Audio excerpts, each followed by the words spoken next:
पिछले कुछ सप्ताहों में प्रभु ने मुझसे कुछ खास विषयों पर बात की जिन्हें वो चाहता था कि मैं साझा करूं, और मैं जानता हूं कि आप सभी के साथ साझा करने का सही समय है। मुझे लगता है कि यह दुनिया में होने जा रहा है। जब बाइबल कहती है उठ, प्रकाशमान हो, इसका मतलब है कि दुनिया बुरी स्थिति में है। और यशाया में चर्च को बताया जा रहा है उठ। इब्रानी में क्यूमी, क्यूमी ओरी, ओरी मतलब चमकना। उठ, प्रकाशमान हो, इसका मतलब क्या? कहां से उठना है? कोई निम्न स्तर होना चाहिए। आप जानते हैं कि हम गिर गए हैं और ये अंधकार का समय है। अगला वचन कहता है पृथ्वी पर तो अंधियारा और राज्य राज्य के लोगों पर घोर अंधकार छाया हुआ है, परंतु तेरे ऊपर यहोवा उदय होगा और उसका तेज तुझ पर प्रकट होगा। आमीन। तो आप सभी जानते हैं, राइट? मैंने पहले भी बताया कि जब चीजें वास्तव में अंधकारमय होती है और प्रकाश की एक चिंगारी जलती है, या कितना भी घोर अंधेरा क्यों ना हो, जितना घोर उतना अच्छा, आप प्रकाश देख सकते हो। दिन के समय में देखने की तुलना में अधिक स्पष्ट तरीके से, लेकिन अंधकार के कारण आप प्रकाश देख सकते हैं।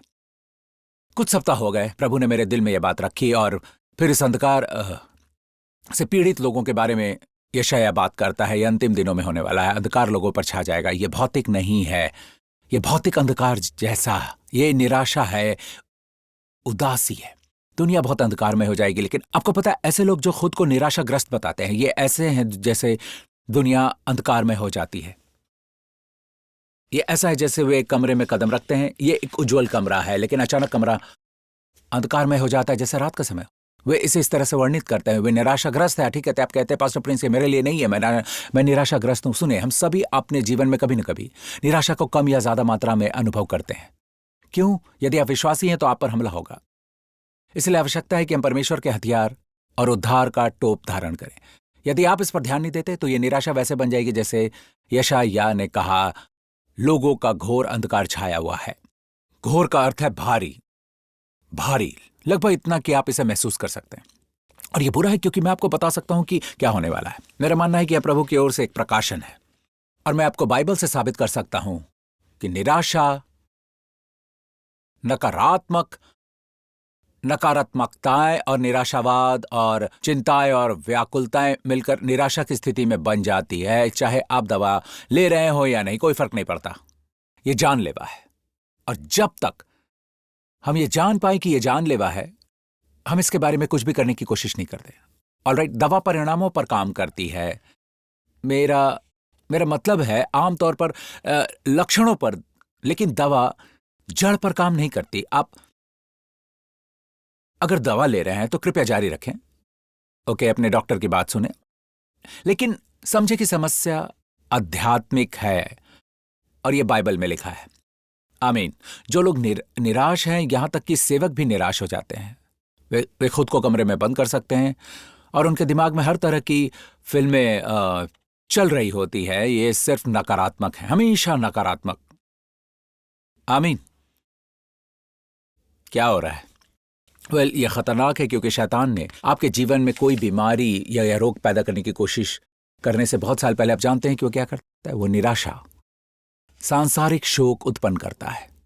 इसे सांसारिक शोक कहा जाता है। 2 कुरिन्थियों 7:10 में कहा गया है, परमेश्वर भक्ति का शोक ऐसा पश्चाताप उत्पन्न करता है जिसका परिणाम उद्धार है। अब पौलुस मसीहों को लिखा है कि कुरिन्थियों को, तो यहां ये उद्धार नरक से उद्धार नहीं है, ये वो उन्हें उद्धार पाने के लिए नहीं कह रहा है। मत भूलिए कि उद्धार शब्द एक सर्वसमावेशी शब्द है, ये सिर्फ नरक से उद्धार नहीं है। ऑलराइट, अनंत दंड से बचाया जाना, ऑलराइट, अंधकार के राज्य से प्रकाश के राज्य में बचाया जाना, ये ऐसा शब्द है जिसका इस्तेमाल वे चंगाई के लिए करते हैं। उदाहरण के लिए, जब यीशु ने किसी को चंगा किया तो उसने कहा, तुम्हारे विश्वास ने तुम्हें बचाया। लहू बहने वाली स्त्री, याद है? बचाया शब्द को देखें, यह शब्द उद्धार, सोजो से आया है। आमीन। कई बार नए नियम में होने वाली चंगाई शारीरिक चंगाई, लेकिन शब्द उद्धार या सोजो क्रिया रूप में इस्तेमाल किया जाता है। तो ये वो बता रहा है कि परमेश्वर भक्ति का शोक वास्तव में आपको पूर्णता की ओर ले जाता है, आपको मन की शांति की ओर ले जाता है। तो ये परमेश्वर भक्ति का शोक है जो मन में बदलाव लाता है। आपको पता है, जब कुछ बुरा हुआ था और आपको एहसास हुआ कि, अब जानते हैं, शायद आप डॉक्टर के पास गए और फिर डॉक्टर ने आपको कुछ बुरा समाचार बताया, लेकिन ये इतना गंभीर नहीं है, आपके पास भी अभी भी वापस लौटने का मौका है। वापस आते और कहते हैं, मैं कितना मूर्ख था कि मैं इस आदत में फंसा रहा। मेरे दोस्त ने जो कहा वो, या धूम्रपान करते रहा, और अब कुछ तो गड़बड़ है। आपको पता है, डॉक्टर के निदान में आपके फेफड़ों पर अब आप कह रहे हैं आप जानते हैं और डॉक्टर कहते हैं सब ठीक है, अभी अभी इसकी शुरुआत हुई, हम इसका इलाज कर सकते हैं। फिर जो हुआ वो ये कि अगर आप विश्वासी हैं तो ये परमेश्वर भक्ति का शौक है, क्योंकि पहली चीज जो आप सोचते हैं वो है परमेश्वर। ये परमेश्वर का मंदिर है। आप सोच सकते हैं कि परमेश्वर ने ऐसा क्यों होने दिया। आप जानते हैं कि हम परमेश्वर को दोष देते हैं, जबकि परमेश्वर एक सिद्ध प्रेम है जो हमारे सारे भय को दूर करता है, और इसी तरह वो हमसे प्रेम करता है। लेकिन हम हमेशा उसे दोष देना चाहते हैं, और फिर हम बैठकर खुद से पूछते नहीं हमने अपने जीवन में ऐसा कैसे होने दिया। ओके, तो इसे समझें, केवल एक ही शोक है जो परमेश्वर घटित होने देता है, वो है परमेश्वर भक्ति का शोक। और हाँ, एक और जगह है जहां आपको इजाजत देता है, वो कहता है रोने वालों के साथ रो। कई बार ऐसा होता है, आपको पता है, जैसे कोई प्रियजन प्रभु के पास चला जाता है, बाइबल कहती है रोने वालों के साथ रो। लेकिन ये जान ले, हमें उन लोगों की तरह रोना या शोक नहीं करना चाहिए जिनके पास कोई आशा नहीं है, क्योंकि हम जानते हैं प्रभु के वचन के द्वारा आपसे कहते हैं कि हम जो जीवित हैं और प्रभु के आने तक जीवित रहेंगे, जब तक प्रधान स्वर्गदूत की पुकार, प्रधान स्वर्गदूत की आवाज और परमेश्वर की तू ही के साथ आएगा, तब हम पहले नहीं जाएंगे। हम नहीं जाएंगे, वो हमसे पहले आएंगे। आमीन। वो पहले उठेंगे। आमीन। और फिर हम पीछे से उनके साथ हो जाएंगे, हम सब मिलकर प्रभु के साथ होंगे। मसीह में मरे हुए नहीं हैं, वे जितना आप जानते हैं उससे कहीं ज्यादा जीवित है। लेकिन हम इंसान होना समझते हैं, ऑलराइट, हम थोड़ी देर रोते हैं, तो ये परमेश्वर भक्ति का शोक है। ओके, लेकिन सांसारिक शोक मृत्यु उत्पन्न करता है। क्या आपने देखा? इसलिए बाइबल कहती है कि मृत्यु उत्पन्न करता है। बेहतर होगा कि आप इसे गंभीरता से लें।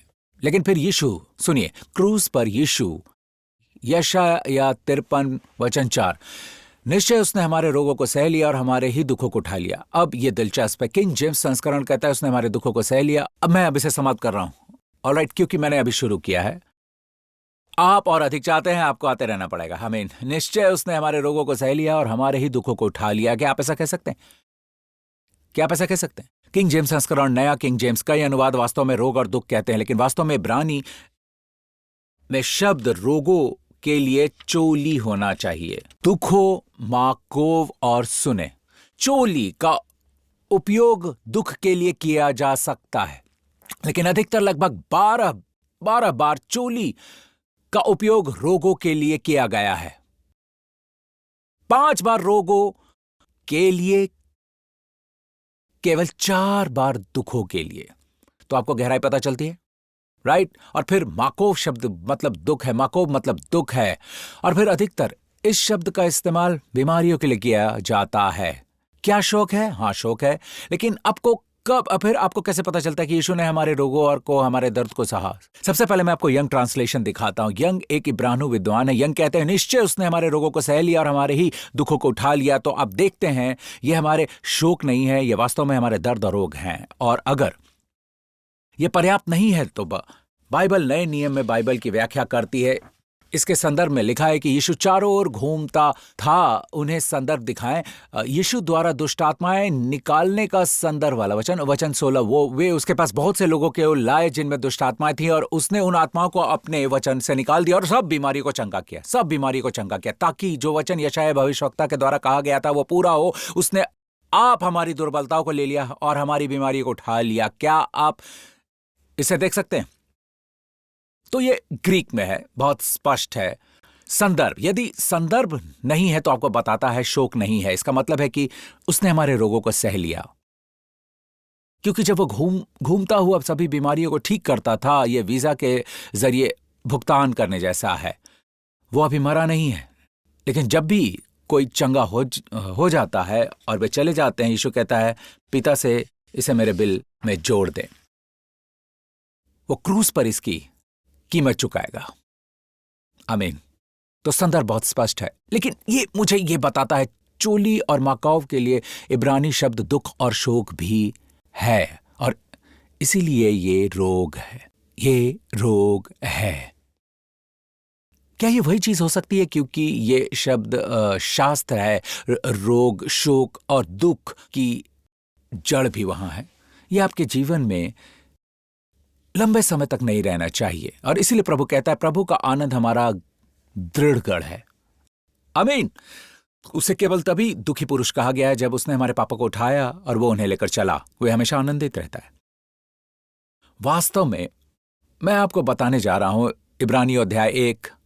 ऑलराइट, इसमें लिखा है, परंतु पुत्र, मैं लिखी बातें बता रहा हूं, परंतु पुत्र के विषय में पिता पुत्र से कहता है, हे परमेश्वर तेरा सिंहासन, पिता परमेश्वर पुत्र को परमेश्वर कहता है, तेरा सिंहासन युगानुयुग रहेगा, तेरे राज्य का राजदंड न्याय का राजदंड है। तूने धर्म से प्रेम और अधर्म से बैर रखा, इस कारण परमेश्वर तेरे परमेश्वर ने तेरे साथियों से बढ़कर हर्ष रूपी तेल से तेरा अभिषेक किया। क्या आप इसकी कल्पना कर सकते हैं? उसका उसके साथियों से बढ़कर हर्ष रूपी तेल से अभिषेक किया गया। आमीन। हमें इस अभिषेक, इस हर्ष रूपी तेल की अपनी इस युवा पीढ़ी पर, अपने लोगों पर आवश्यकता है, क्योंकि उन पर निराशा का विशेष हमला होते रहता है। सभी प्रकार से युवा लोग आत्महत्या कर रहे हैं दुनिया भर में और घटनाएं बढ़ रही हैं। सिंगापुर में ऐसा हो रहा है, हर जगह ऐसा हो रहा है। हमें उन तक आनंद पहुंचाना है। आप सोचेंगे कि वे इसीलिए खुश हैं क्योंकि जब आप उन्हें समूह में देखते हैं तो वे मजाक कर रहे होते हैं और ऐसा दिखते हैं, लेकिन कहावत है कि ऐसा भी मजाक होता है, यानी ऐसी हंसी जो खोखली होती है। हाँ, अंदर से वे खुश नहीं है। आमीन। तो अगर यीशु को अपने साथियों से बढ़कर हर्ष रूपी तेल से अभिषेक किया गया है, क्या आपने पास्टर मार्क को देखा है? वे यहां नीचे खड़े होकर घंटों तक हंस सकते हैं। आप जानते हैं, राइट? अगर उसे अपने साथियों से बढ़कर हर्ष रूपी तेल से अभिषेक किया गया है, सभी विश्वासियों, सभी शिष्यों और उन सभी का जिक्र करते हुए, तो वो सबसे ज्यादा आनंदी है। कोई आश्चर्य नहीं, वो कहता है मेरा आनंद तुम में बना रहे और तुम्हारा आनंद पूरा हो जाए। आपका अभी भी पूरा नहीं हुआ, मैं चाहता हूं पूरा हो। आमीन। केवल एक ही बात बाइबल हमें बताती है, उसने कहा कि मैं बहुत उदास हूं। वो वाटिका में था जब ये भावना शुरू हुई, राइट? वो मत्ती 22:26 में कहता है, फिर उसने अपने शिष्यों से कहा, मेरा प्राण शायद उदासी से भरकर उसके आंसू बह रहे थे, उसके आंसू बह रहे थे, पर क्यों?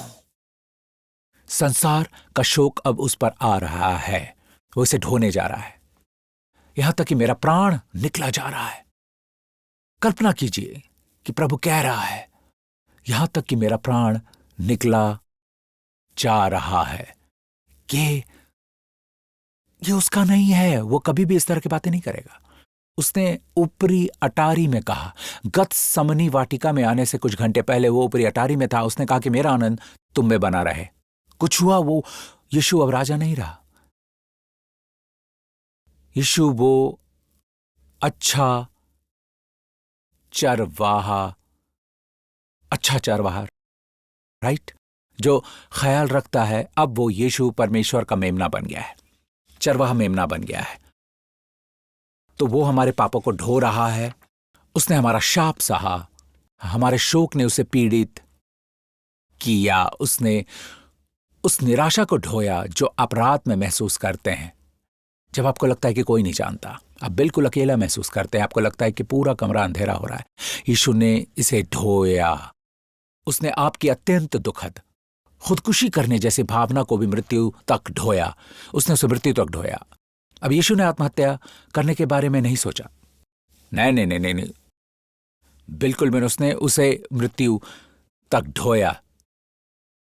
तुम यहीं ठहरो और मेरे साथ जागते रहो। फिर वो थोड़ा और आगे बढ़कर मुंह के बल गिरा और वो प्रार्थना की कि हे मेरे पिता, यदि हो सके तो ये कटोरा मुझसे टल जाए, तो भी जैसा मैं चाहता हूं वैसा नहीं, परंतु जैसा तू चाहता है वैसा ही हो। कोई आश्चर्य नहीं कि पिता पुत्र से प्रेम करता है। आमीन।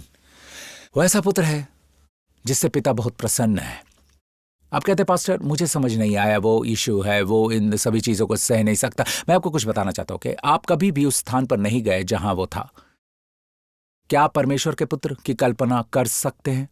उसका स्वभाव पवित्र है, ऑलराइट? वो अनुग्रह से भरा हुआ है और इसलिए उसकी पवित्रता ऐसी नहीं जैसी मैं यहां खड़ा हूं। ओके, मैं इतना पवित्र हूं कि आप नजदीक नहीं आ सकते या छू नहीं सकते। नहीं। उसकी पवित्रता के चारों ओर पापी लोग हैं। आमीन। फिर भी वो कभी भी उनके द्वारा अपवित्र नहीं हुआ। उसने उन्हें छुआ। आमीन। पूर्णता से, पवित्रता से। लेकिन जहां यीशु ने हमारे दुखों को उठा लिया, उसने इसका दर्द, इसका भार महसूस किया। लेकिन खास तौर पर अगर आप यीशु हैं तो हम इसकी कल्पना भी नहीं कर सकते, क्योंकि हम सभी के मन गंदे हैं, मैले हैं, और हम सोचते हैं कि यह स्वाभाविक है। परमेश्वर के पुत्र के लिए उसने कभी पाप का अनुभव नहीं किया। पाप के बारे में सोचते ही वो कांप उठता है, यह उसके स्वभाव में नहीं है।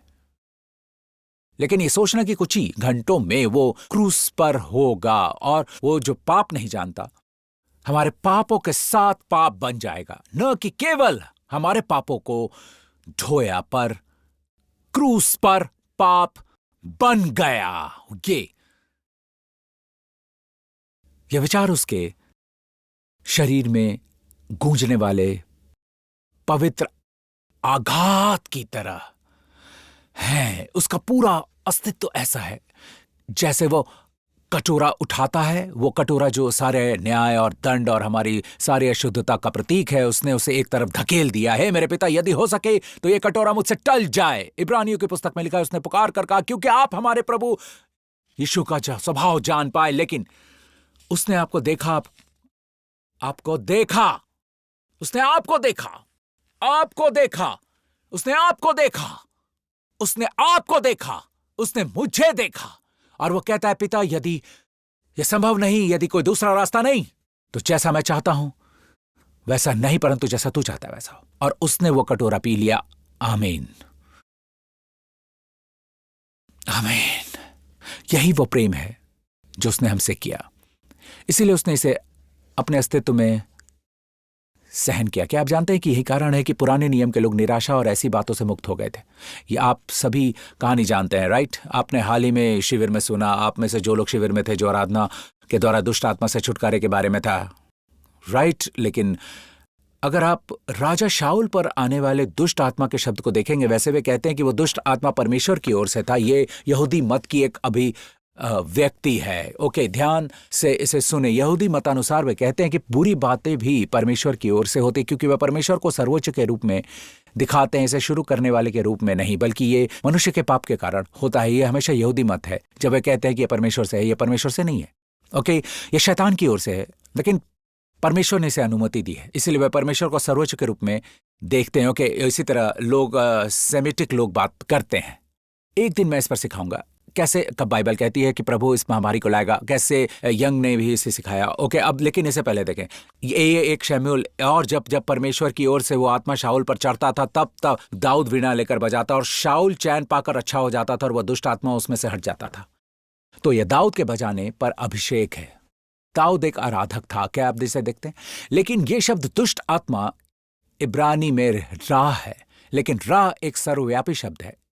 इसका अर्थ बहुत सी चीजें हो सकती हैं। वे सारी चीजें बुरी हैं, वे सारी अंधकारमय, वे सारी नकारात्मक हैं।